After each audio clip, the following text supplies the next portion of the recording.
Assalamualaikum warahmatullahi wabarakatuh. Shalom. Selamat malam untuk Ibu Murdaningsih selaku dosen analisis laporan keuangan berbasis IT. Di sini kami dari kelompok kelas AK703 akan membahas terkait analisis kinerja, nilai perusahaan, dan risiko kebangkrutan berbasis laporan keuangan pada PT Telkom Indonesia Persero Tbk. Kami dari kelompok kelas AK703 ada terdiri dari 8 anggota kelompok. Yang pertama ada Bambang Bintoro, yang kedua Evita Melinda Rahmawati, yang ketiga Liska Yuni Pertiwi, yang keempat Merin Eleniaris Tuzara, yang kelima Miftakul Kuzaironi, yang keenam Emzul Fahmi Hasan, yang ketujuh Oktarianto Rido Tri Ardiansah, dan yang kedelapan saya sebagai moderator Nathanael Simbolon. Untuk yang pertama kali kita akan membahas terkait pendahuluan dan nanti akan diakhiri dengan kesimpulan. Saya serahkan pada teman saya. Terima kasih. Jadi yang pertama kita akan bahas latar belakang atas analisis laporan ini. Jadi analisis laporan keuangan penting untuk mengetahui kondisi dan seberapa baik sebuah perusahaan bekerja. Jadi dengan menganalisis laporan keuangan, kita bisa memahami lebih jelas kemampuan perusahaan dalam menghasilkan laba, mengelola aset dan utang, serta memastikan usaha tetap berjalan terus-menerus. Informasi ini digunakan sebagai acuan oleh pihak dalam maupun luar dalam membuat keputusan berkaitan dengan ekonomi. Dalam dunia usaha yang semakin ketat, laporan keuangan tidak cukup hanya ditampilkan, tetapi harus dianalisis secara rapi dan didasarkan pada data. Analisis yang didukung penggunaan teknologi informasi mempermudah proses pengolahan data keuangan agar lebih tepat, cepat, dan tidak memihak. Oleh karena itu, menganalisis laporan keuangan sangat penting untuk mengetahui bagaimana performa perusahaan, nilai perusahaan, dan kemungkinan terjadinya kebangkrutan. Jadi tujuan analisis ini adalah yang pertama, menilai kinerja keuangan perusahaan berdasarkan indikator profitabilitas. Yang kedua yaitu menilai nilai perusahaan dari sudut pandang investor. Dan yang terakhir yaitu mengidentifikasi risiko kebangkrutan perusahaan berdasarkan kondisi keuangan. Jadi manfaatnya yang pertama bagi manajemen yaitu sebagai bahan untuk evaluasi kinerja dan dasar pengambilan keputusan strategis. Dan bagi investor sebagai informasi dalam menilai kelayakan investasi dan tingkat risiko perusahaan. Nah, objek dan sumber data yang kita pakai dalam penelitian ini adalah perusahaan publik yang terdaftar di BI, yaitu Telkom. Data yang digunakan berupa laporan keuangan perusahaan yang telah diaudit dan dipublikasikan secara resmi. Dan yang akan kita analisis menggunakan beberapa metode. Yang pertama, Return on Invested Capital atau ROIC untuk menilai kemampuan perusahaan dalam menghasilkan laba dari modal yang diinvestasikan. Yang kedua, menggunakan analisis earning per share atau EPS untuk mengukur tingkat keuntungan yang diperoleh pemegang saham. Yang ketiga yaitu analisis neraca untuk mengevaluasi struktur keuangan perusahaan yang meliputi aset, liabilitas, dan ekuitas. Yang keempat, analisis arus kas, yaitu untuk menilai kemampuan perusahaan dalam menghasilkan dan mengelola kas dari aktivitas operasi, investasi, dan pendanaan.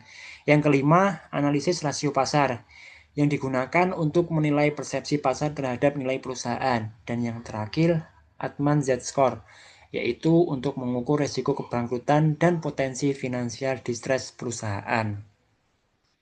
Selanjutnya akan dilanjutkan oleh teman saya.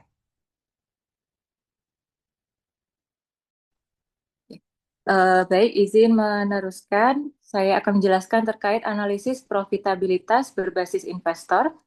Next. Yang pertama, ini saya akan membahas Return on Invested Capital atau ROIC sebagai ukuran profitabilitas strategis. ROIC itu sendiri mengukur seberapa efektif perusahaan menghasilkan laba operasional dari modal yang diinvestasikan investor atau utang ditambah dengan ekuitas operasional.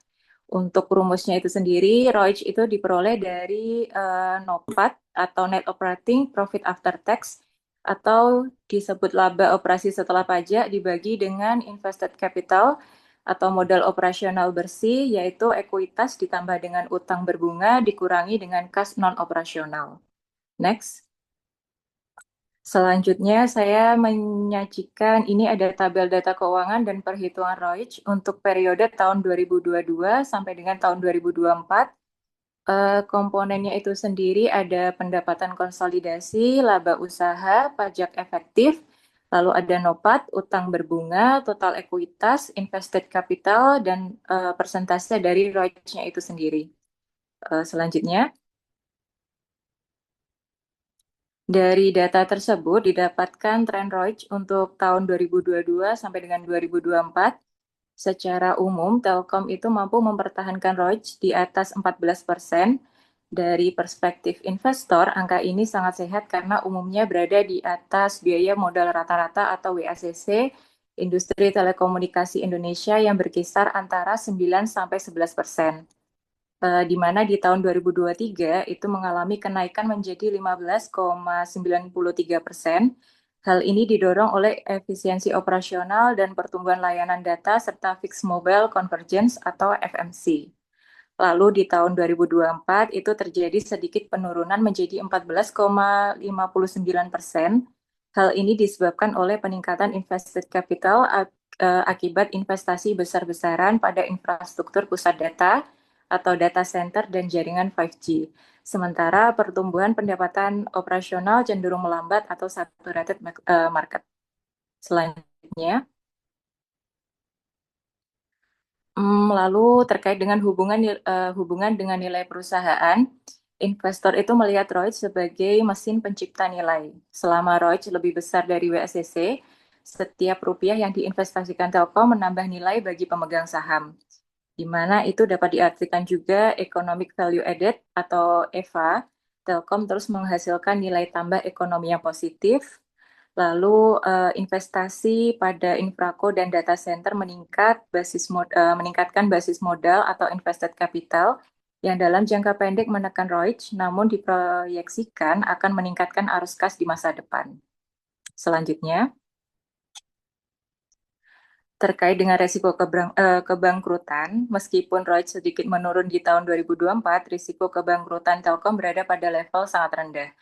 Di sini dapat dijelaskan yaitu di arus kas operasional tetap kuat, yaitu di atas 70 triliun per tahun. Lalu rasio utang terhadap ekuitas atau DER masih terjaga, menunjukkan bahwa modal terinvestasi masih didominasi oleh ekuitas yang stabil. Untuk selanjutnya akan dijelaskan oleh teman saya. Baik, indikator selanjutnya adalah terkait dengan IPS. IPS atau earning per share atau laba per saham adalah indikator keuangan yang menunjukkan jumlah laba bersih perusahaan yang diatribusikan ke setiap lembar saham biasa yang beredar. IPS merupakan ukuran profitabilitas penting yang digunakan investor untuk menilai kesehatan keuangan suatu perusahaan dan potensi keuntungan investasi dalam saham. Untuk rumusnya adalah IPS sama dengan IET atau Earning After Tax atau laba bersih dibanding dengan jumlah saham yang beredar. Untuk PT Telkom, IPS ini berdasarkan data ikhtisar keuangan laporan keuangan PT Telkom Indonesia periode 2022 sampai dengan 2024, diketahui saham yang beredar sebanyak 99 juta 62.000 sekian lembar, sehingga indikator EPS adalah sebagai berikut. Untuk 2022 IPS-nya 209, untuk IPS 2023 247, sedangkan untuk IPS 2024 adalah sekitar 238,7. Untuk periode 2022 sampai dengan 2024 diketahui tidak terdapat stock split atau right issues untuk saham PT Telkom Indonesia Tbk yang berkode saham TLKM. Selanjutnya, untuk tahun 2023 menunjukkan IPS meningkat menjadi 247,92 per saham atau tumbuh sekitar 18,3% dibandingkan dengan tahun 2022. Peningkatan ini menunjukkan adanya pemulihan laba bersih perusahaan. Faktor yang mendukung kenaikan IPS 2023, salah satu di antaranya adalah kenaikan laba bersih yang signifikan dengan laba yang dapat diatribusikan kepada pemilik entitas induk naik dari sekitar 20,75 triliun di 2022 menjadi 24,56 triliun di 2023. Hal ini dapat membantu untuk meningkatkan laba tersisa yang dapat dibagikan per saham.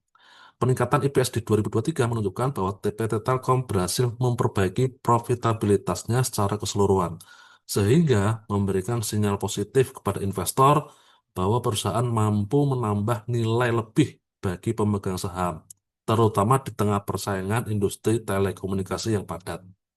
Selanjutnya,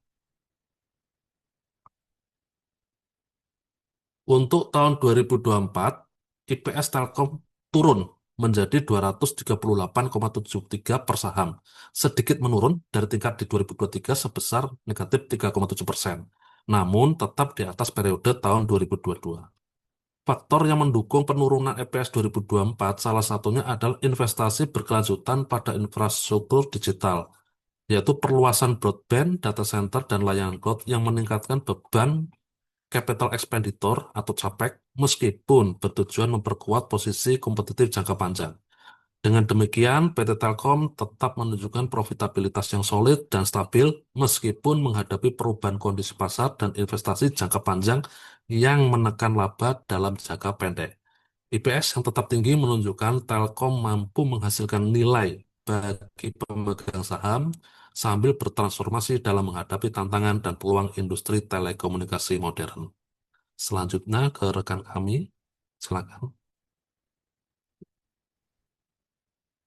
Baik, untuk indikator selanjutnya adalah dari analisis struktur keuangan bagian neraca.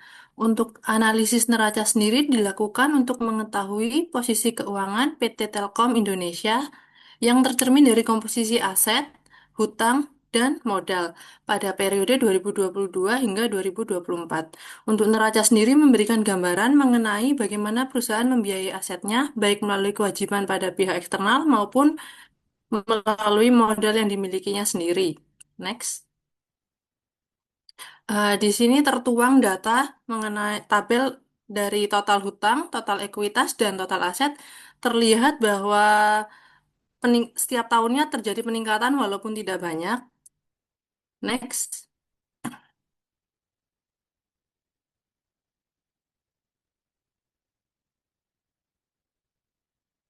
Eh, Dimulai dari analisis hutangnya. Untuk analisis ini menyoroti bagaimana Telkom mengelola kewajiban jangka pendeknya dan jangka panjangnya yang terlihat dari tabel yang sebelumnya. Untuk komposisi hutang sendiri, Telkom didominasi oleh pinjaman dari bank, obligasi, dan liabilitas kontrak. Strategi yang dimiliki Telkom pada tahun 2023 hingga 2024 untuk selama periode ini melakukan rekonstruksi hutang untuk mendapatkan suku bunga yang lebih kompetitif di tengah tren kenaikan suku bunga global, sehingga membuat kemandirian Telkom sendiri tetap aktif dan tetap meningkat. Untuk current liability sendiri terdapat kenaikan pada hutang usaha seiring dengan ekspansi infrastruktur. Namun rasio lancar tetap terjaga di level yang aman untuk industri telekomunikasi. Next. Dari analisis modal sendiri, untuk struktur modal dari Telkom mencerminkan posisi keuangannya yang cukup kuat dan mandiri. Saldo laba terlihat dari komponen yang terbesar dari ekuitas Telkom.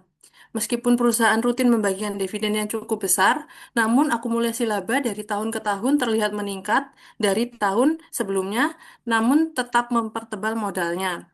Untuk pertumbuhan modal sendiri, ekuitasnya terus tumbuh secara organik, menunjukkan bahwa pertumbuhan aset Telkom lebih banyak didanai oleh hasil usaha sendiri dibandingkan dengan penambahan hutang atau penerbitan saham baru. Next. Di sini ada tabel mengenai analisis rasionya untuk mengenai eh, struktur keuangannya. Terlihat dari adanya rasio debt to equity dan debt asset to liabilities, serta equity to asset ratio. Dari DER-nya sendiri terlihat sangat sehat, nilainya semuanya di bawah satu, di mana menunjukkan bahwa modalnya jauh lebih besar dibandingkan hutang yang dimiliki walaupun ada peningkatan setiap tahunnya. Untuk DAR sendiri, Hampir separuh asetnya didanai oleh hutang, sehingga angka ini sangat wajar untuk perusahaan infrastruktur. Untuk IAR, memiliki fundamental permodalan yang cukup kuat, menunjukkan bahwa kemandirian keuangan perusahaan cukup bagus bagi PT Telkom. Oke, next.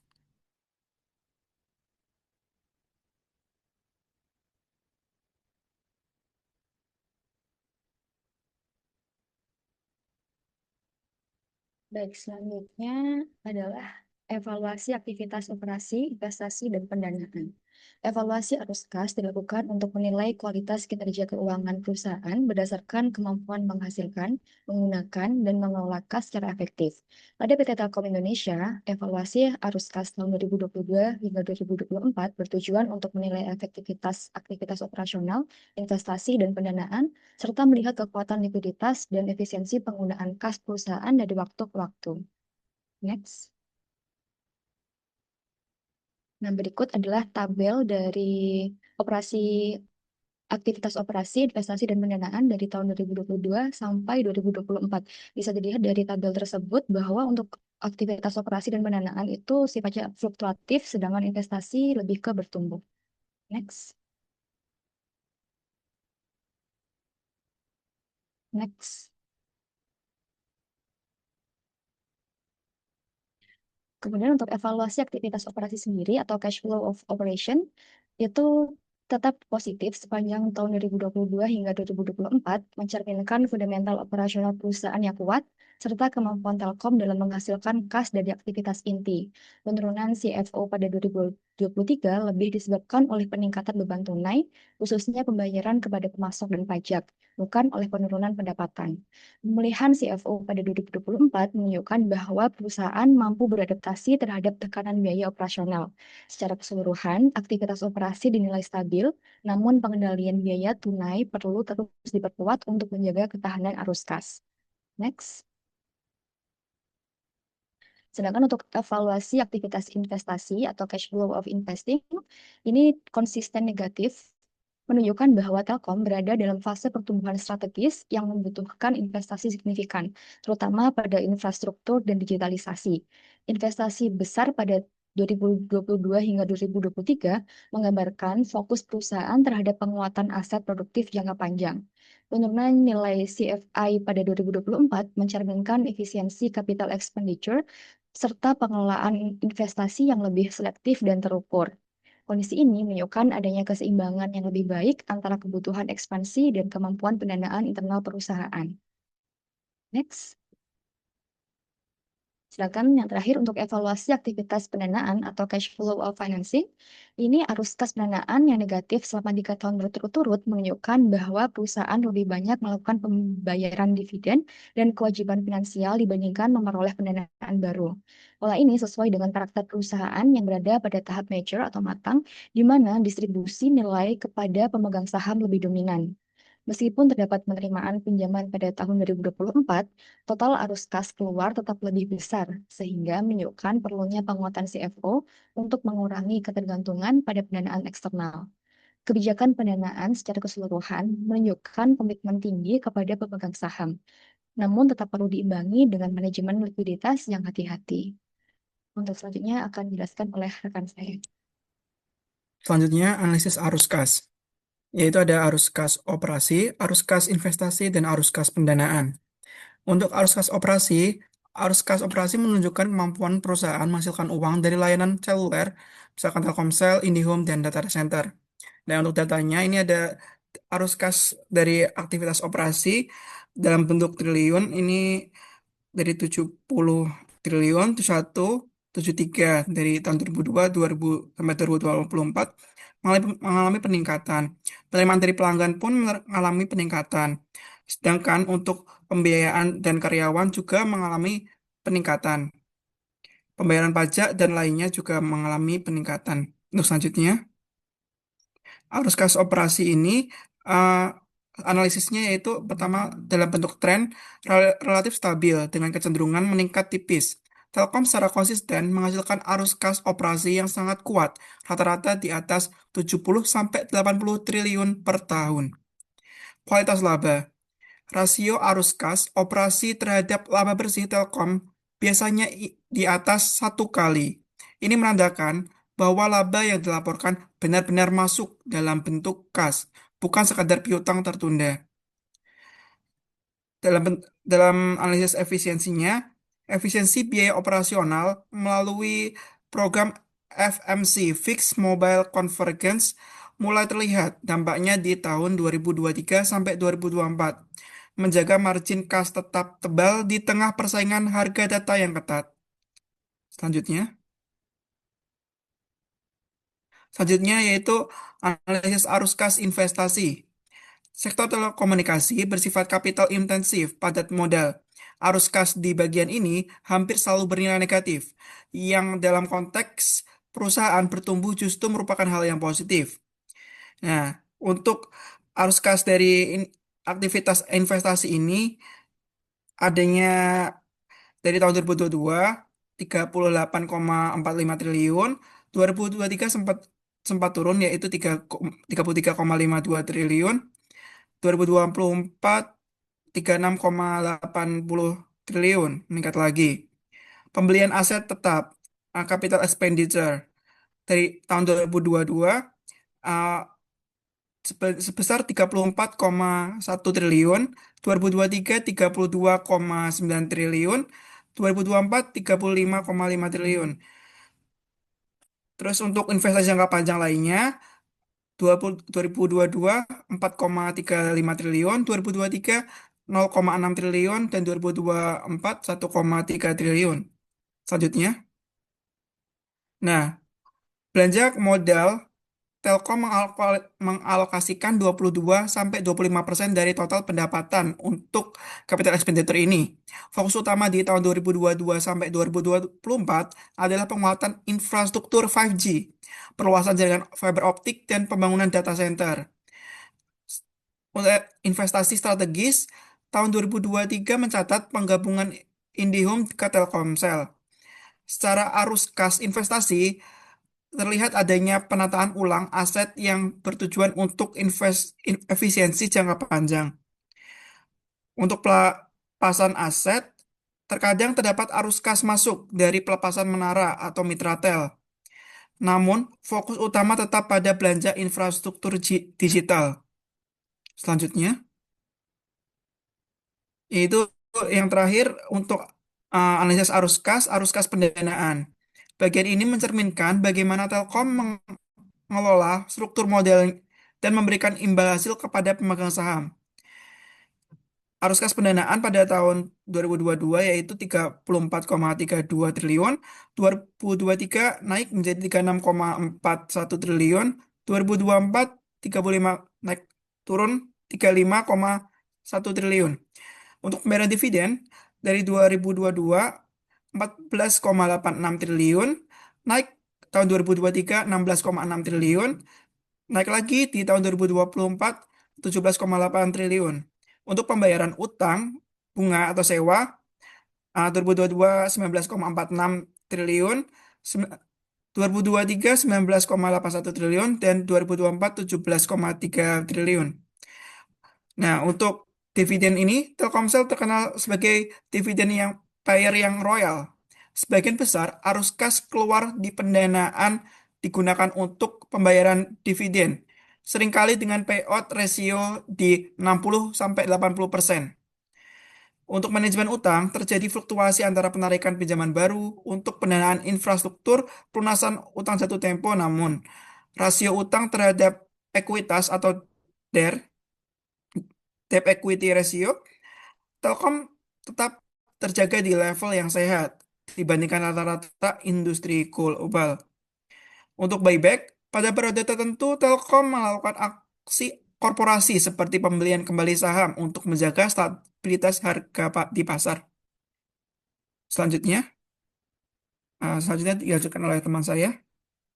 Baik, untuk analisis komprehensifnya, berdasarkan hasil analisis kinerja keuangan dari PT Telkom menggunakan rasio likuid, SOFA, dan profitabilitas, dapat disimpulkan bahwa kondisi keuangan perusahaan menunjukkan kinerja yang beragam, tergantung masing-masing aspek yang dianalisisnya. Untuk di rasio likuiditas, kemampuan perusahaan dalam memenuhi kewajiban jangka pendeknya masih kurang optimal. Sedangkan di rasio solvabilitas, permodalan dari PT Telkom menunjukkan kondisi yang sehat dan konservatif, di mana tingkat solvabilitasnya baik dan mencerminkan resiko keuangan yang rendah. Selanjutnya, next. Pada aspek profitabilitas, kinerja perusahaan juga menunjukkan hasil yang positif, di mana rasio ROA dan ROE berada pada tingkat yang kompetitif dan stabil, sehingga mencerminkan kemampuan perusahaan dalam menghasilkan laba baik dari aset maupun ekuitas yang dimilikinya. Untuk NPM atau net profit margin juga menunjukkan nilai yang solid, menandakan bahwa perusahaan mampu mempertahankan efisiensi dalam menghasilkan laba bersih. Secara keseluruhan, tingkat profit tergolong baik dan mencerminkan kemampuan perusahaan dalam mempertahankan kinerja keuangan yang kuat. Dengan demikian, secara umum dapat disimpulkan bahwa PT Telkom berada pada kondisi keuangan yang cukup sehat, terutama di sisi solvabilitas dan profitabilitas, meskipun masih memiliki ruang perbaikan pada aspek likuiditas. Perusahaan juga perlu memperkuat pengelolaan aset lancarnya agar mampu mencapai standar likuiditas industri serta mendukung keberlanjutan operasional dan strategi bisnis jangka panjangnya. Next.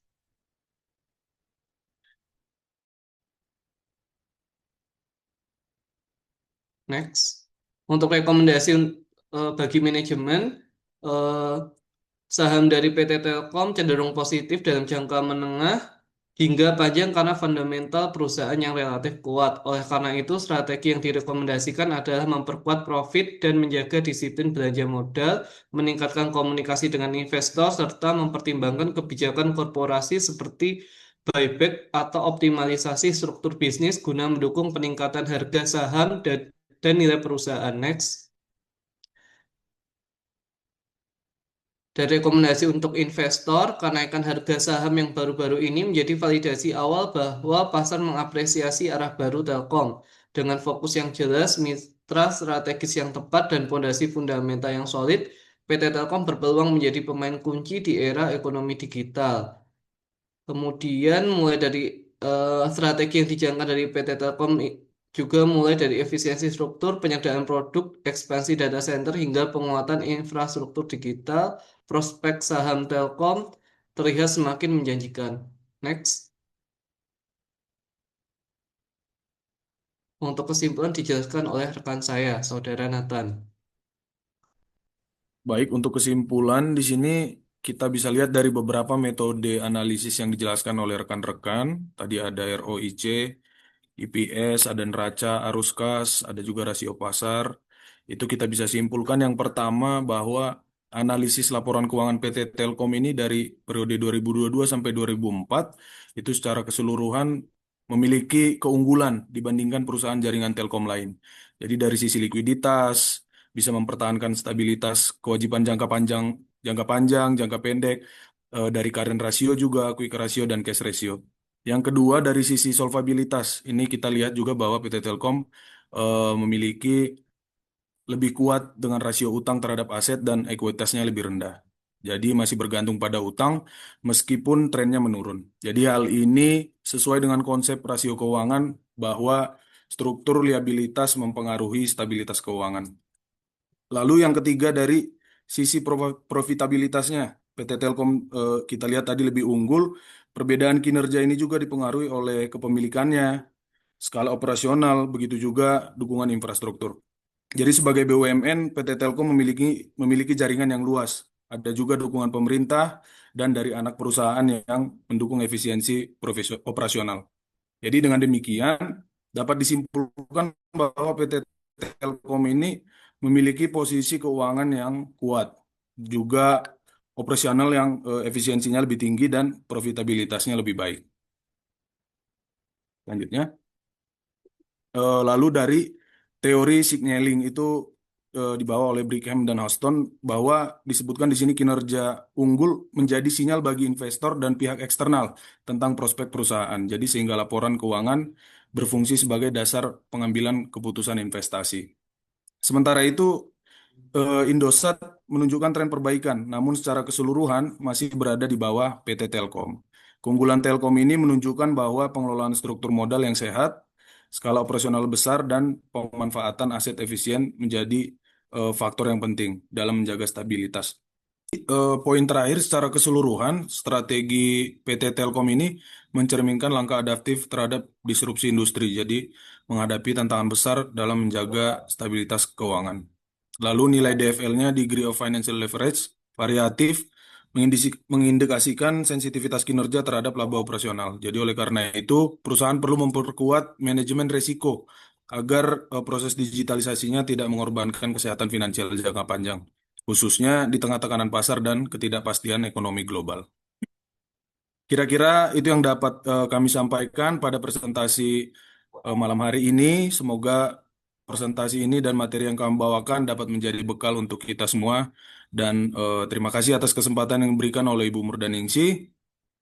Terima kasih banyak sekali lagi. Waalaikumsalam warahmatullahi wabarakatuh. Selamat malam.